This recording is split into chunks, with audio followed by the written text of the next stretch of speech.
Let's take a moment and learn why you should download the OTHS app today.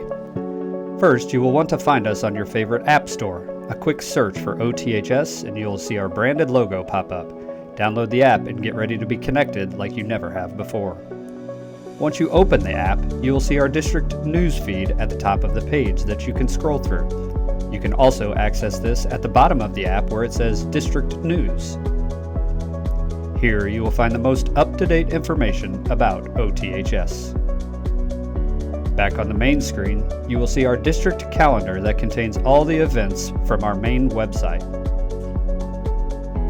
You can also click on the bottom of the page where it says Events, and this will expand all district and athletic calendars. You can filter these calendars by clicking on the top right icon and select the calendars you would like to see in the future.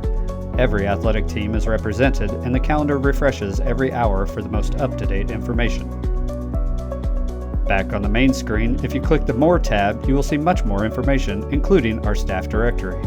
After selecting O'Fallon Township High School District 203, you can quickly conduct a search to locate the information for the staff member you may be needing to contact. All of this information and more at your fingertips every day, courtesy of the OTHS app.